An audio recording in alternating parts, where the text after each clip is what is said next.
নমস্কার বন্ধুরা, আবার একটা নতুন মোটর ব্লগিংয়ে আপনাদের স্বাগত।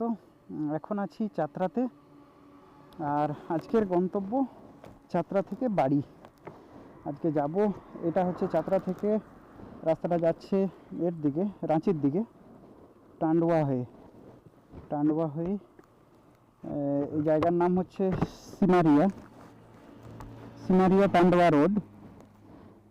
এখান থেকে টান্ডওয়া হচ্ছে 36 কিলোমিটার।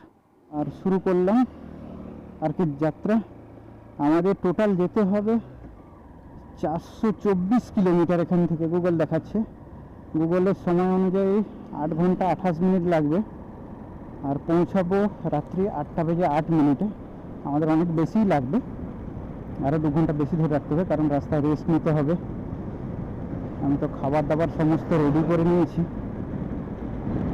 খাবার দাবার খেতে হবে, সুতরাং একটু টাইম লাগবে। দেখা যাক কতক্ষণে পৌঁছাই। আর এইদিকে তো রাস্তা মানে এখনো পর্যন্ত আমি ঝাড়খণ্ডে যত রাস্তা পেয়েছি, কোনো রাস্তাই কিন্তু খারাপ পাইনি এখনো পর্যন্ত। খুবই ভালো রাস্তা, দারুণ রাস্তা। এই রাস্তাটাও কেমন হবে জানি না, এখনো পর্যন্ত তো শুরু করলাম খুব সুন্দর দারুণ রাস্তা দিয়ে, মানে দুর্দান্ত। জঙ্গলের মাঝখান দিয়ে পাহাড়ি এলাকার রাস্তা, মাঝে মাঝে দু একটা পাহাড়ও চোখে পড়ে। আর রাস্তার যে ভিউ, মনোমুগ্ধকর একটা পরিবেশ, মনোমুগ্ধকর, মানে বিউটিফুল ভিউ। যেমন রাস্তা সেরকম ভিউ, দুর্দান্ত লাগে বাইক চালাতে। চারিদিকে শুধু দেখুন হলুদ আর হলুদ সরষে। এদিকে এই রাই সরষেটা চাষ হয়, সাদা সরষেটা চাষ হয় না। রাই সরষে দেখুন পুরো হলুদ আর হলুদ, চারদিকে হলুদ আর হলুদ। এই দিকটা প্রচুর সরষে চাষ হয়। জঙ্গলের মধ্যে পৌঁছে দিয়েছি। জঙ্গলটা কিন্তু বেশ ঘন, দুদিকে একদম পুরো ঘন জঙ্গল, ঘনবসতিটা নেই একদম। আর জঙ্গলের মাঝখান দিয়ে যখন দুদিকের গাছগুলো একদম লেগে গিয়েছে, দুদিকের গাছ মাঝখানে লেগে গিয়েছে, আর মাঝখান দিয়ে চলা দিয়ে রাস্তা, একটা ছাতার মতো ছাতার মতো ছাওয়া রয়ে পড়েছে। গরমকালে কিন্তু এটা খুব ভালো লাগবে। আর এখন ঠান্ডা, আজকে একদম প্রায় টেম্পারেচার 15 ডিগ্রির কাছাকাছি রয়েছে, বেশ ঠান্ডা। আর মোটামুটি আমাদের এখনো 414 কিলোমিটার রাস্তা যেতে হবে। দেখা যাক কখনো পৌঁছে। এই বাঁধগুলো কিন্তু খুব দুর্দান্ত লাগে। ওদিক থেকে কিন্তু বাইক ফাইক কিছুই দেখা যায় না, মানে গাড়ি কিছুই দেখা যায় না। এখানে অনেকটা চড়তি, উপরে উঠতে হচ্ছে।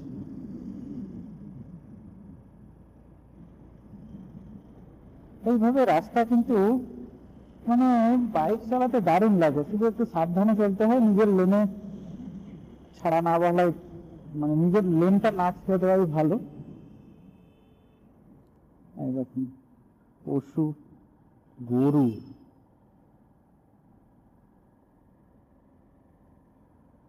রাতের বেলা সত্যি কথা বলতে এই জঙ্গলের মধ্যে দিয়ে বাইক চালাতে কিন্তু খুব ভয় লাগবে। ওভারটেক না করাই ভালো। ব্লাইন্ড বেরিয়ে, এগুলো হচ্ছে ঘাটি ক্ষেত্র, উঁকে বেঁকে উঁচু নিচু এইভাবে রাস্তা। এদিকে পুরো রাস্তাটাই এইরকম। হাজারিবাগ দিয়ে যাওয়া যায়, এখানে দেখুন কতটা চড়াই,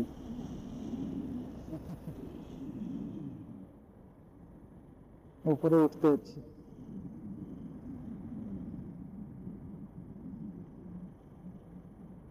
কতটা চড়াই দেখুন, 4 চাকাটা উঠতে তাদের দম বেরিয়ে যাচ্ছে। আমি 5 নম্বর গিয়ারেই চলছে, কিন্তু গাড়ি আওয়াজ দিচ্ছে। এখনো চড়তে উঠছে উঠছে উঠছে। এই সমতল হলো, এবার আবার ডাউন। এইরকম রাস্তা, মনে হচ্ছে জঙ্গলটা পেরিয়ে গেলাম। ডান দিকে লরির লাইনটা দেখো, কতগুলো পেরিয়ে এসছে, তারপরে লরি আর লরি, একই রকম সমস্ত। কোথায় যাচ্ছে, কি মাল নিয়ে যাচ্ছে কি জানি। এটা হচ্ছে জায়গাটার নাম হচ্ছে সিমারিয়া, চার মাথার মোড়। আমরা সোজা চলে যাব, 10 কিলোমিটার মাত্র এসেছি। এই জায়গাটা কিন্তু বেশ বড় এলাকা, মানে খুব পপুলার এলাকা, ঘন জনবসতি, বড় মার্কেট। টনবা এখান থেকে 28 কিলোমিটার। তবে যে 1 মিনিট, আমরা 17 কিলোমিটার মতো এসেছি। আর আবার একটা জঙ্গলের মধ্যে কিন্তু প্রবেশ করেছি। এটা আগের জঙ্গলটার মতো অতটা ঘন নয়, মোটামুটি মিডিয়াম ডেন্স ফরেস্ট বলা যায়। এটা পুরো শাল গাছের জঙ্গল। ওই দেখুন ডান দিকে, ওইগুলো হচ্ছে ওরা কয়লা খাদান থেকে কয়লা কুড়িয়ে সংগ্রহ করে নিয়ে আসে এক একজন। একটা মোটর সাইকেলে কতগুলো করে বস্তা, বাপরে বাপ। ওই দেখুন, না এটা নেই, ওই কয়লা খাদান সামনাসামনি রয়েছে বোধ হয়। বাপরে, কালো আর কালো। আমি এই মোটর ব্লগিং এ একটা সমস্যা যেটা বুঝতে পারছি, একটা ঘাড়ে একটা সমস্যা হচ্ছে। তার কারণ, ওই হেলমেটে যখন ওই ক্যামেরাটা মাউন্ট করা হয়, তখন সামনের দিকে অনেকটা ভারী হয়ে যায়। বাহ, বাম দিকে ওই দৃশ্যটা তো খুব দারুণ, পাহাড় ভ্যালি। আচ্ছা, যেটা বলছিলাম, সামনের দিকে ভারী হয়ে যায়, ফলে মাথাটাকে ব্যালেন্স রাখার জন্য একটু উপর দিকে প্রেসার দিয়ে রাখতে হয়, ফলে ঘাড়ে কিন্তু একটা চাপ পড়ে। যার জন্য আমি দেখছি ঘাড়ে কিন্তু আমার মাঝে মাঝে একটু ব্যথা হচ্ছে। মানে টানা 300-400 কিলোমিটার চালালো, মানে যখন চালাচ্ছি তখন কিন্তু ব্যথাটা বোঝা যাচ্ছে না, তো রাত্রিবেলার দিকে ব্যথাটা বুঝতে পারছি। এটার একটা বিকল্প কিছু দেখতে হবে, মানে যাতে ক্যামেরাটা ব্যালেন্স থাকে। তারপরে আর এখানে দেখুন খড়গুলোকে কেমন করে রেখেছি, প্রত্যেকটা বাড়িতে দেখুন এরকম একটা মাচা করে ধান ঝাড়ার পরে খড়গুলোকে ওপরে তুলে রেখেছে গবাদি পশুর জন্য। মানে নিচে হয়তো ইঁদুরে ফিঁদুরে নষ্ট করে দেবে, সেজন্য এরকম মাচা করে ওপরে তুলে রেখেছে। বাপরে বাপ, এত এমার্জেন্সি। বাম দিকে কিন্তু পাহাড়ের দেখা পেয়েছি, তবে আজকে একদম সামনের দিক থেকে সূর্য ডাইনামিক ভালো আসবে না। এই দেখুন পরপর 3টে পাহাড়, 3টে না অনেকগুলো পাহাড়, পাহাড়ের পর পাহাড় রয়েছে। জানি না, হয়তো ওইদিকেই যাচ্ছি। কি সুন্দর একটা দৃশ্য, পর পর পাহাড়, দারুণ। এক জায়গায় সমতল ভূমি, তারপরে হঠাৎ করে পাহাড় উঠে গেছে, পাহাড়গুলো বেশ খাড়াই খাড়াই পাহাড়। এই দেখুন বাম দিকে, যেটা ভাবছিলাম এই পাহাড়ের কাছাকাছি এসে যাবো, এই পাহাড়ের কাছাকাছি এসে গিয়েছি। এই দেখুন, দারুণ। পাহাড়ের পাদদেশটা আবার শালের জঙ্গল, একদম পরিষ্কার পাহাড় দেখা যাচ্ছে। তো নদী ক্রস করছি, অল্প জল রয়েছে। এগুলো সমস্ত বর্ষার জলে পুষ্ট নদী, কিন্তু জল অনেকটাই রয়েছে, জলের কালার একদম সবুজ। এই দেখুন সামনে একটা বিরাট পাহাড়, এটা কিন্তু মনুষ্য সৃষ্ট পাহাড়, কয়লা খাদান। এই কয়লা খাদানের জন্য এই দেখুন ওখানে আগুন লেগেছে। এই যে ওই হালকা হালকা ধোঁয়া উঠছে, দেখা যাচ্ছে কিনা জানি না। এই ধোঁয়া সারা লাইফেও কিন্তু নিভবে না। এরকম ধানবাদের এরকম অনেক জায়গা আছে যেখানে হচ্ছে ভেতরেই আগুন লেগে আছে, বছরের পর বছর সেই আগুন কিন্তু আছে, এটা সেই আগুন কিন্তু এখনো পর্যন্ত নেভেনি। আর চারিদিকটা পুরো কয়লার দেখতে ভরে রয়েছে। এই দেখুন বিরাট বড় কয়লা খাদান, এই কয়লা বের করার জন্য এরকম যে খোঁড়াখুড়ি করতে হয়েছে, তাতেই এত বড় পাহাড় তৈরি হয়েছে। তাহলে চিন্তা করুন, মাটির তলা থেকে এতটা পরিমাণ যদি মাল মেটেরিয়াল, ভেতরের ম্যাটেরিয়াল এরকম বের করা হয়, তাহলে তো আনব্যালেন্স হবেই। আনব্যালেন্স হলে ভেতরে যে খালি অংশটা, সেটা পূরণ করার জন্য কি করবে, পাশাপাশির যে ল্যান্ড গুলো সেগুলো হচ্ছে ধসে যাবে। এরকম ঝাড়খণ্ডের প্রচুর জায়গা এরকম, যেখানে কলিয়ারির আশেপাশে এলাকা প্রচুর ধস নেমেছে। এবার অনেককে সেফ জায়গায় সরিয়ে দেওয়া হচ্ছে। প্রাকৃতিক সম্পদ যেমন দরকার, সেরকম আমাদেরকে এই স্যাক্রিফাইসও করতে হচ্ছে এখানকার, আমাদের না, এখানকার সাধারণ মানুষদের, আশেপাশে যেসব মানুষরা বসবাস করে তাদেরকে কিন্তু প্রচুর স্যাক্রিফাইস করতে হয়। হয়তো সুবিধা পায় অনেকে, অনেক কিছু সুবিধা পায়, কিন্তু স্যাক্রিফাইসও করতে হয়। এই দেখুন, এইখান থেকে কলিয়ারির ভেতরটা কিন্তু পরিষ্কার দেখা যাচ্ছে। এবার এখান থেকে, এইগুলো সব কলিয়ারির জন্য এই ট্রাক গুলো। পুরো খাদান, তার মাঝখান দিয়ে আবার একটা জলের লাইনও করা আছে, এটা কিসের জন্য জানি না। ওরে বাস, এখানে একটা নদীর মতো, এই পাথরগুলো কি হয়ে কত সুন্দর এসছে, শেপ এসছে, দুর্দান্ত লেখা, যেখানে না দাঁড়িয়ে পারলাম না। এখানে একটা ছবি তুলি, এখানে একটা মন্দির করেছে। এই দেখুন পাথরগুলো, মানে এটা হচ্ছে, এটা একটা প্রবেশ্য শিলা আর একটা অপ্রবেশ্য শিলা। প্রবেশ্য শিলার মধ্যে দিয়ে জল মানে খুব সহজেই ক্ষয় কার্য করতে পারে, অপ্রবেশ্য শিলা দিয়ে পারে না, সেজন্য অপ্রবেশ্য শিলাগুলো রয়ে গিয়েছে। আর প্রবেশ্য শিলাগুলো যেখানে ছিল সেখানে সব ইয়ে হয়েছে। এখানে বর্ষার সময় তো দারুণ দেখাবে। প্রায় 40 কিলোমিটার এসে গিয়েছি। এবার দেখলাম এই কলিয়ারিটা পেরোনোর পরে 4 লেনের রাস্তা পেয়ে গেলাম। জানি না কত দূর অব্দি 4 লেনের রাস্তাটা আছে। সব কলিয়ারির গাড়ি দাঁড়িয়ে রয়েছে, দেখুন লম্বা গাড়ি। ওরে বাপ রে বাপ, ওরে বাবা রে, ওরে বাবা রে, গাড়ি তো শেষই হচ্ছে না। ক্যামেরা বন্ধ করতে হবে, এত গাড়ি দেখানো যাবে না। এখানে এই গাড়িটা অ্যাক্সিডেন্ট করেছে, গাড়ি অ্যাক্সিডেন্ট করার জন্য পরে পেছনে পেছনে সমস্ত এই গাড়িগুলো ছিল, এগুলো সব এদিক ওদিক সব এলোমেলো হয়ে সব পড়ে গেছে, যেতেও পারবো না। অ্যাক্সিডেন্ট হয়েছে, এখান থেকে যাওয়ার কোনো রাস্তা নেই। ঠিকভাবে বিকল্প রাস্তা দেখাচ্ছে না, শুধু ওই রাস্তাটাই দেখাচ্ছে, ওই রাস্তাটাই, ধীরে ধীরে ওই রাস্তাটাই। এখন আপাতত নিজের মাথা খাটিয়ে এখন এই দিকে ভেতরে ভেতরে এই পাওয়ার প্ল্যান্টের ভেতরে ভেতরে দিয়ে একটা রাস্তা দিয়ে যাচ্ছি, জানি না কোথায় উঠবো। দেখা যাবে ঘুরে ফিরে হয়তো সেই অ্যাক্সিডেন্টের জায়গায় উঠে পড়বো। নামটাও জানি না তো এই জায়গাটা হলো, এই জায়গাটা অ্যাক্সিডেন্ট হয়েছে সেটার নামও জানি না। অটোওয়ালাকে, সামনে যে অটোওয়ালা যাচ্ছে ওকে জিজ্ঞাসা করলাম এখান দিয়ে বেরোতে পারবো কিনা, গুগল তো উল্টো দিক দিয়ে কি দেখাচ্ছে, মেইন রোড কোথায় ঢুকিয়ে দিচ্ছে জানি না। যেখান দিয়ে রোড দেখাচ্ছে সেখানে তো রোড নেই। সব সময় গুগলের ভরসায় হয় না, লোকাল মানুষদেরও সাহায্য নিতে হয়। হ্যাঁ উঠেছি, জাস্ট ওই পেছনে মানে অ্যাক্সিডেন্টটা হয়েছে, ওইটা কাটানোর জন্য কিলোমিটার ঘুরে ঘুরে ওই একই জায়গা, মানে এখান থেকে 500 মিটারের জন্য 16 কিলোমিটার ঘুরে ঘুরে আসতে হচ্ছে। পাহাড়, রাস্তাটা ওইরকম ঢেউ খেলানো হয়ে নিচে উঁচু নিচু উঁচু নিচু হয়ে আসছে। তো সেইখানে অ্যাক্সিডেন্টের জন্য কতটা সময় নষ্ট হয়ে গেল, নাহলে এখন হয়তো রাঁচি পৌঁছে যেতাম। রাঁচি এখনো 65 কিলোমিটার বাকি। এগুলো সব কয়লা খাদান, ওখানে একটা কয়লা খাদান, সামনে একটা নদী রয়েছে, ওই নদীতেও অল্প জল। নদীর ভেতরে ওই চড়াটা দারুণ সুন্দর দেখতে।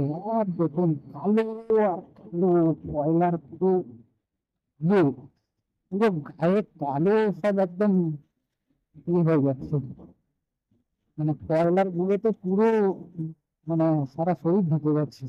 ভিতর দিয়ে যেতে হচ্ছে, ওরে বাপ রে বাপ, এতটা ঢাল, এই বাপরে, রাস্তা আছে পুরো ধুলোয় ভরা, ওরে বাপরে। ভেতরটা কিন্তু বেশ সুন্দর, বেশ সুন্দর, ঝর্ণার মতো জল, খরস্রোতা নদী, এত নিচু। মানে এখানে পোল, রেল স্টেশন, রেল লাইনটাকে আমরা ক্রস করব। আর এই জায়গাটার নাম হচ্ছে রে, RAY, রায়, রায় না রে, যাই হোক হবে রেলওয়ে স্টেশন। এই রেল লাইনের তলা দিয়ে kilometre Patratu valley 55 kilometre. Patratu valley কিন্তু একটা বেশ সুন্দর মানে কি বলবো, হেয়ারপিন বেন্ডের জন্য খুব বিখ্যাত। ওইদিকে পাত্রাতু ভ্যালি বলে ওটাকে। এটা কিন্তু আমাদের উত্তরবঙ্গের মতো, যেমন এখানে কিন্তু প্রচুর হেয়ারপিন বেন্ড রয়েছে। উপর থেকে টপ থেকে খুব সুন্দর দেখায়। বার্মু যাওয়ার আগে, বার্মু এখানে 12 কিলোমিটার, বার্মু যাওয়ার আগে বুরমু বা বার্মু, বিউ আর এমু, তার আগে এই যে জঙ্গলটা শুরু হয়েছে দিদিতে, শালের জঙ্গল। এই জঙ্গলটা কন্টিনিউ চলবে, 12 কিলোমিটার মতো আছে। খুব বড় জঙ্গল। কারণ এই জঙ্গলের ভেতর দিয়ে কিন্তু রাইড করতে দারুণ লাগে। আচ্ছা, এইখানে ডান দিকে একটা তিরু বলে ওয়াটারফল বলে একটা ওয়াটারফল রয়েছে।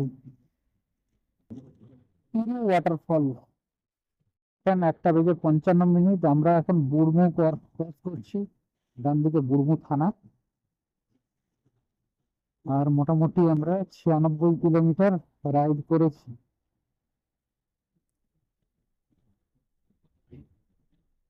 প্রায় প্রায় 96 কিলোমিটার, 2.5 ঘন্টা লেগে গেল। তো এখানে অ্যাক্সিডেন্টের এখানটা অনেকটা সময় লেগে গেছে, তাহলে মোটামুটি এটা আরো 1/2 ঘন্টা সেভ হয়ে যেত। এখানে পেট্রোলের দাম কম, 98 টাকা 44 পয়সা লিটার। পুলোগা। হ্যাঁ, 114 কিলোমিটার। আজকের গন্তব্যের 114 কিলোমিটার অতিক্রম হয়ে গিয়েছে। 2:20 রাতু রোড আর 2 কিলোমিটার। আর রাঁচি এখান থেকে আর 10 কিলোমিটার। রাঁচির ভেতরে আমরা ঢুকবো না, রাঁচিকে বাইপাস করে বেরিয়ে যাব। রাঁচি পেরিয়ে যাবার পরে 4 লেন পেয়ে যাব। রাঁচি থেকে জামশেদপুর হয়ে যে রাস্তাটা যাচ্ছে, এ কি ঝাড়ু ফাড়ু পেছনে লাগিয়ে দিয়েছে, মাটিতে ঘষতে ঘষতে যাচ্ছে আর ধুলো উড়িয়ে যাচ্ছে। কত রকমের নমুনা হয় দেশে। এই দেখো, চারদিকে টায়ার হয়, আর কিছু বাদ নেই। টায়ার, জুতো, ঝাড়ু যা ছিল সব ঝুলে দিয়েছে। নমুনা। আর পুরো রাস্তায় ধুলো উড়িয়ে উড়ে গেছে। তুই লাগিয়ে রাখ, ঠিক আছে, তোর ভালো লাগছে লাগিয়ে রাখ, কোনো অসুবিধা নেই। ধুলো উড়িয়ে উড়িয়ে যাচ্ছে। জায়গাটার নাম হচ্ছে রাতু। একটা স্টেশনও রয়েছে, রাতু রোড বলে একটা স্টেশনও। আর এখান থেকে তো 4 লেন দেখতে পাচ্ছি, জানি না পুরোটাই 4 লেন কিনা। রাঁচি আর 8 কিলোমিটার মতো, তবে জায়গাটা খুব কনজাস্টেড। রাঁচি আর 2 কিলোমিটার মতো রয়েছে। ওরে বাপরে বাপ, কি ট্রাফিক! এরকম হাল, যতক্ষণ না এই রাঁচি ছেড়ে বেরোচ্ছি ততক্ষণ পর্যন্ত শান্তি নেই। NH-75, জামশেদপুর এখান থেকে 130 কিলোমিটার। এখনো পর্যন্ত 125 কিলোমিটার এসেছি। এখন হচ্ছে ম্যাপেলের নেভিগেশন ব্যবহার করছি। দেখা যাক। ও, ম্যাপেল আবার ছবি দিয়ে দেখাচ্ছে যে নেক্সট মোডটা কেমন রয়েছে, এখানে একটা ছবি চলে আসছে। বাহ, ভালো তো। চির জ্যাম পেরোতে পেরোতে মাথা খারাপ হয়ে যাবে। ও, প্রায় 45 মিনিট মতো এখানে প্রবলেম হয়ে গেলাম। এই পুরুলিয়া রোডের উপর উঠছি। ওরে বাপ রে বাপ, কি জ্যাম আর জ্যাম! কোনো সিগন্যাল নেই, কিছু নেই, যে যেখানে ইচ্ছে ঢুকে যাচ্ছে। হুম, খুব সমস্যা। বাপ, বাপ, উফ। রাঁচি এরিয়াটা পেরোতে 1 ঘন্টা 15 মিনিট টাইম লেগে গেল।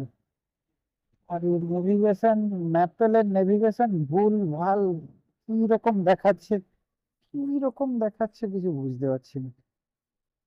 ভুল ভাল, তার মাঝে মাঝে তার নেভিগেশনের ম্যাপ চলে যাচ্ছে, উল্টো দিকে ঘুরিয়ে দিচ্ছে, এইরকম সব। এই ম্যাপেল নেভিগেশন মাথা খারাপ করে দেবে, এত বাজে। সেন্সই করতে পারছে না আমার, মানে জিপিএস কোন জায়গাতে আছে ট্র্যাকই করতে পারছি না, খালি উল্টো পাল্টা দেখাচ্ছে। গুগল ম্যাপই ভরসা। ওইখানে একটা পরিষ্কার গুগল ম্যাপটা খুললাম, এখানে পরিষ্কার একটা দেখা আছে কোন দিকে যাবে। এমনিতেই মানে অনেক দূর থেকে দেখাচ্ছে, যেটা জুম করা যায় না। এটা খুব সমস্যা maple navigation.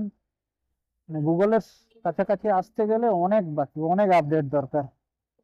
বহড়াবেড়া 201 kilometre, Jamshedpur 122, Kolkata 392, Kharagpur 261।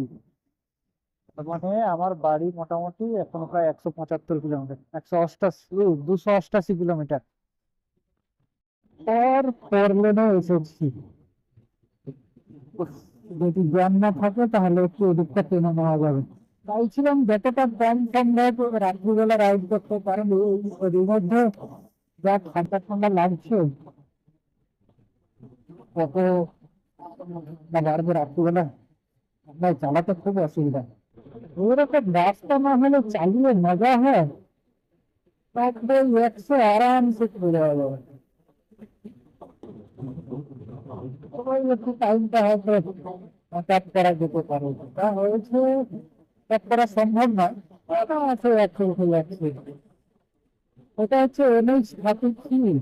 আমি যখন 90-95 চলছি, এই গাড়িটা আমাদের ক্রাশ করলো প্রায় 120-130 চলছে। আবার পাহাড়ের দেখা, আর ঠান্ডাটা কিন্তু বাড়ছে আস্তে আস্তে, সূর্য ঢলে পড়ছে আর ঠান্ডা বাড়ছে, আজকের সময় তো ঠান্ডা হয়ে যাবে। এখন ক্রস করছি দামি, এই জায়গাটার নাম হচ্ছে দামি।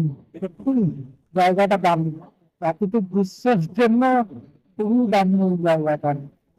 তার দুদিকে জঙ্গল, আবার পাহাড়ি ঘাটি এরিয়াও এসে গিয়েছি। এরকম হচ্ছে জঙ্গলের মধ্যে দিয়ে দুদিকে পাহাড়, মাঝখানে জঙ্গল, আর সেই জঙ্গলের মাঝখান দিয়ে কোনো ছাদে চলছে, কত নিচে নেমে না। ও অসাধারণ, অসাধারণ, অসাধারণ দৃশ্য। আবার ডান দিকের মধ্যে ওই ডান দিকেও পাহাড়, বাম দিকেও পাহাড়। ওরকম হয় রাস্তাটা, কেমন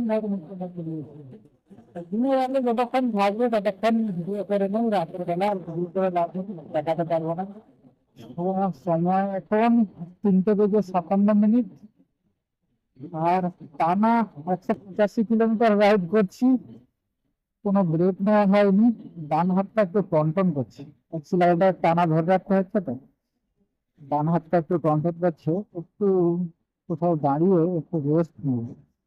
রেস্ট বলতে খাওয়া হয়নি, আমার সঙ্গে সবসময় পোর্টেবল ওভেন, গ্যাস ফ্যাস সব থাকে, তো একটা কোথাও দাঁড়িয়ে হাতটা টনটন করছে।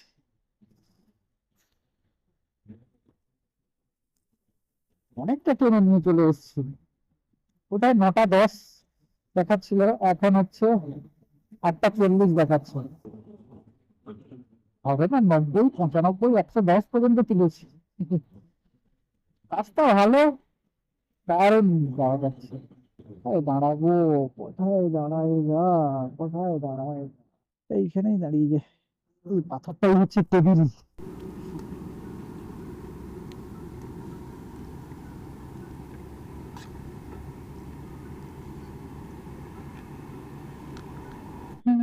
এখানে প্রায় 20 মিনিট মতো রেস্ট নিলাম, খাওয়া দাওয়া করে জল টল খেয়ে আবার স্টার্ট করলাম জার্নি। চান্দিল এখনো প্রায়, চান্দিল যে ড্যাম রয়েছে সেটা প্রায় এখনো প্রায় 30 কিলোমিটার মতো। আর মোটামুটি সূর্য তো পশ্চিমে ঢলে পড়েছে, আলো আর পাওয়া যাবে না। আস্তে আস্তেই চলবে, বেশি আর এখন স্পিড নেবো না, আস্তে আস্তেই যাবে। টুকটাক করার কিছু নেই, তো টাইম লাগবে, কোনো অসুবিধা নেই। আমরা টোটাল 221 কিলোমিটার অতিক্রম করে ফেলেছি। আর সামনে চান্ডিল ড্যাম 7 কিলোমিটার, এই সামনে যে পাহাড়টা দেখা যাচ্ছে ওই পাহাড়ের ওপারেই হচ্ছে চান্ডিল ড্যাম। আমাদের গন্তব্য এখনো অনেক বাকি, রাতের বেলা বেশি ভিডিও করা যাবে না। কলকাতা 313 কিলোমিটার। আমরা একদম ওই রোড ধরে যাবো বহড়াবেড়া, চান্ডিল ড্যাম, ওখান থেকে বাম দিকে 5 কিলোমিটারের কাছাকাছি এটা চান্ডিল ড্যামের জায়গাটার নাম চান্ডিল। ওই বাম দিকে যেটা যাচ্ছে ওটা চান্ডিল ড্যামের দিকে যাচ্ছে। ওটা কিন্তু একটা টুরিস্ট স্পট, খুব ভালো। চারিদিকে পাহাড়, মাঝখানে ড্যাম। ক্যান্ডেল ড্যাম থেকে 2-3 কিলোমিটার আসার পরে বাম দিকে কিন্তু যে রাস্তাটা, এ বাপরে, এটা হচ্ছে পুরুলিয়া যাচ্ছে। পুরুলিয়ার ওদিক দিয়েও হচ্ছে যাওয়া যায়, কিন্তু আমরা পুরুলিয়ার ওদিক দিয়ে যাবো না। উল্টো দিকে পাহাড়, ক্যান্ডেল ড্যামটা অ্যাকচুয়াল চারদিকে পাহাড় দিয়ে ঘেরা। রাস্তা খুব ভালো, মানে পুরো রাস্তাটাই একদম মাখনের মতো রাস্তা। মোটামুটি কোনো খারাপ রাস্তা এখনো পাইনি, যতটা মোটামুটি এসেছি মাঝে মধ্যে দু একটা জায়গা এটা ঘোরার মধ্যে পড়ে না। তাহলে কিন্তু খুব ভালোভাবেই আসা গিয়েছে। সামনে কিন্তু দলমা পাহাড়, আর দলমা পাহাড়ে বিখ্যাত কিন্তু হাতির জন্য। এখানে কিন্তু প্রচুর হাতি রয়েছে, আর এই জায়গাটা হচ্ছে এলিফ্যান্ট করিডোর, হাতি পারাপার করে। দেখুন খাড়াই দুপাশে, খাড়াই পাহাড়, তার মাঝখান দিয়ে রাস্তা, দারুণ দারুণ।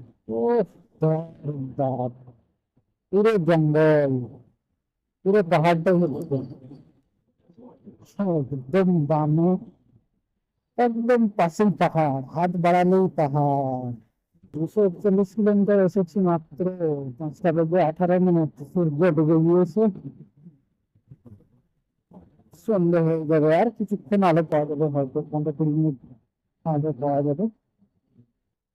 ডান দিকে হচ্ছে জামশেদপুর সিটি। আমরা জামশেদপুর সিটিতে যাব না, ওই জামশেদপুরের সিটি গা দিয়ে ওটা নামবো মোড় বলে, ওখান থেকে ভেতরে জামশেদপুর সিটি।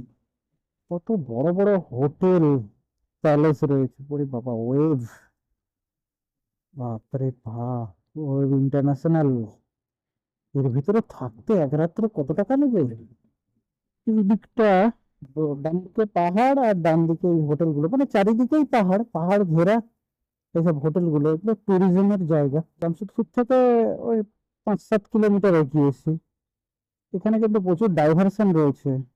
এখানে সিঙ্গেল ওয়ে হয়ে গেছে, মানে 2 লেন হয়ে গেছে, 4 লেন নেই। তো সুতরাং ট্রাফিক কিন্তু খুব স্লো, আস্তে আস্তে যেতে হবে। ঠিক আছে, আস্তে আস্তেই যাবো, ফুটপাত করার কোনো দরকার নেই।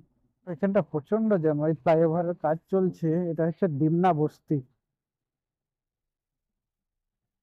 এখানটা কিন্তু খুব কনজাস্টেড, ফ্যাক্টরি রয়েছে, প্লাস এখানে এই কাজটার জন্যই প্রচণ্ড রাস্তা খারাপ, আর প্রচন্ড জ্যাম। 254 কিলোমিটার এসেছি 5টা বেজে 39 মিনিট। এখনো গন্তব্য প্রায় 150 কিলোমিটারের বেশি, 160 কিলোমিটার মতো রয়েছে। বাম দিকে পূর্ব পাহাড় একদম কালো কালো ছায়ার আকারে দাঁড়িয়ে আছে, ডান দিকে পাহাড়টা নেই, বাম দিকে পাহাড়টা রয়েছে। এই যে তাই ভয় পাচ্ছিলাম যে রাত্রিবেলায় ঠান্ডাতে রাইড করবো না, কিন্তু করতে হবে, কিছু করার নেই। এটা 6টা বেজে 14 মিনিট, আমরা 281 কিলোমিটার এসে গিয়েছি। এটা জামশেদপুরের পরে, আর বহড়াঘাটের আগে এটা টোল ট্যাক্স। আর এখন যা ঠান্ডা লাগছে, এখনো প্রায় 3 ঘন্টার কাছাকাছি যেতে হবে। 9টা 10টা, সাড়ে 9টা 10টা বেজে যাবে, কি যে হবে, ঠান্ডা।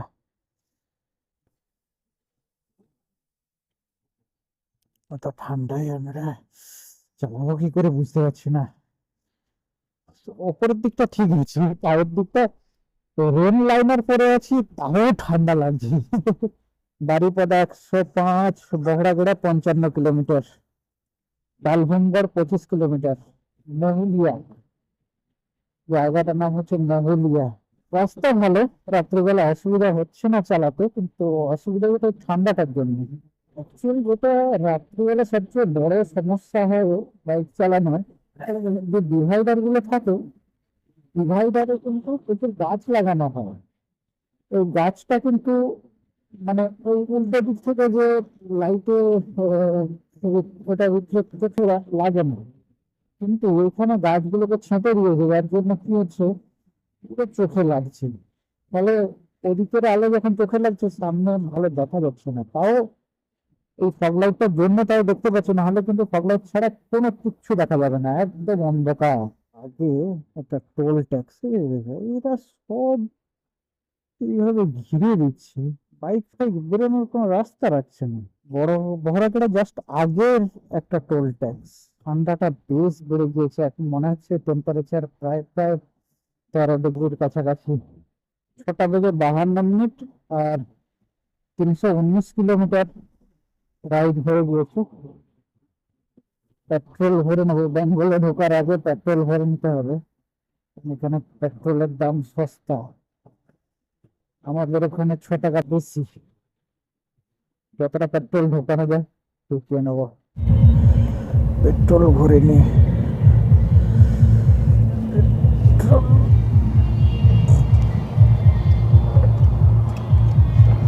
98 টাকা 64 পয়সা তেল ভরে নিলাম, কারণ এখানে তেলের দাম কম। 98 টাকা 60 পয়সা। এখানে কিন্তু খুব একটা অসুবিধা হচ্ছে না, এখানে ডাইভারশনে ডিভাইডারে ওই গাছগুলো পুরো ঝাঁকড়া ঝাঁকড়া আছে, ওদিক থেকে গাড়ির আলোগুলো চোখে লাগছে না, ভালোই লাগছে চালাতে।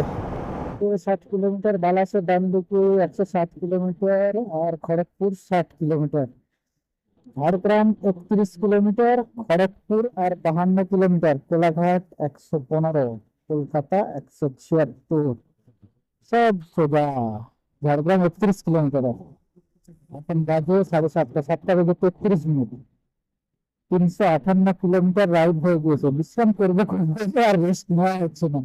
এই 2-4 মিনিট পেট্রোল পাম্পে যা রেস্ট নিয়েছি তাতেও দেখছি ভালোই তারা যাচ্ছে।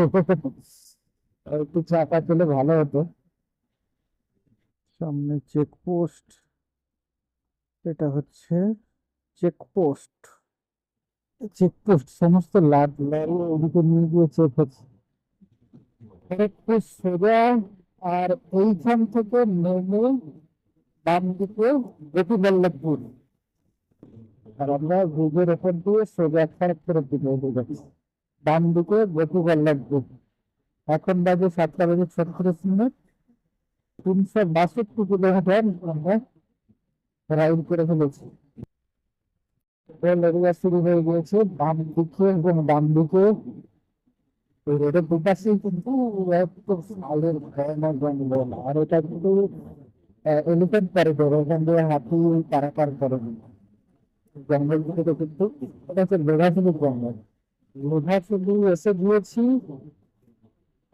ওই বাম দিক দিয়ে নেমে বাম দিকে চলে যাচ্ছে ঝাড়গ্রাম, আর আমরা যাবো ফ্লাইওভার ধরে সোজা খড়গপুর। জায়গাটা নতুন হয়েছে, বেশ সুন্দর আলো ঝলমলে করে। বাম দিকে ঝাড়গ্রাম, সোজা খড়গপুর, কলকাতা, কোলাঘাট, ইত্যাদি। 282 কিলোমিটার অতিক্রম করে ফেলেছি। প্রথম রেস্ট নিয়েছিলাম 174 কিলোমিটার চালানোর পরে। তারপরে 200 কিলোমিটার অলরেডি রাইড করা হয়ে গিয়েছে। একটানা তো চলছে দেখছি। রাতে যেন এনার্জি বেড়ে গিয়েছে, মনে হচ্ছে না চালিয়ে যায়, হাতে ব্যথা লাগছে ডান হাতের দিকে। তবে ঠান্ডাটার জন্য একটু মনে হচ্ছে চায়ে চা টেস্টটা পাচ্ছে, চা চা মনটা চা চা করছে, চা খেতে হবে। আরে বেশি রাস্তা নেই, কাছাকাছি। আমার অ্যাকশন ব্যাটারি শেষ হয়ে গিয়েছে। আর এই হচ্ছে গুপ্তমণি মায়ের মন্দির, এটা হচ্ছে গুপ্তমণি, জয় মা গুপ্তমণি, এটা দুর্গা মন্দির। দেখো, রাতের বেলা কত সুন্দর।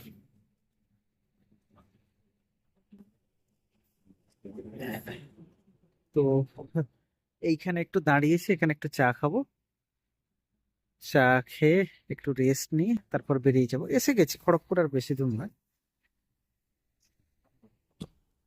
গুপ্তমণি মায়ের মন্দির, এটা ফোন থেকে রেকর্ড করছি। আমার অ্যাকশন 3 এর ব্যাটারি শেষ হয়ে গেছে, ব্যাটারিটা চেঞ্জ কর। এই যে বাইক, আমার বাইক, ওই দূরে, ওই দূরে বাইক। তো একদম সেট আপ রেডি করা আছে। চা খেয়ে ক্যামেরার ব্যাটারি শেষ হয়ে গিয়েছিল, তাই গুপ্তমণি মন্দিরের এখানে দাঁড়িয়ে ক্যামেরার ব্যাটারি চেঞ্জ করলাম, একটু চা খেলাম, আর এখান থেকে বেরিয়ে যাচ্ছি। মোটামুটি 15-20 মিনিটের মতো একটা হল্ট করলাম।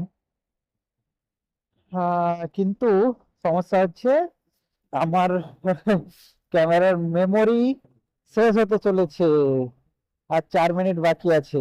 দেখা যাক, খড়গপুর পর্যন্ত ভিডিও করার পরে আজকের এটা শেষ করে দেবো।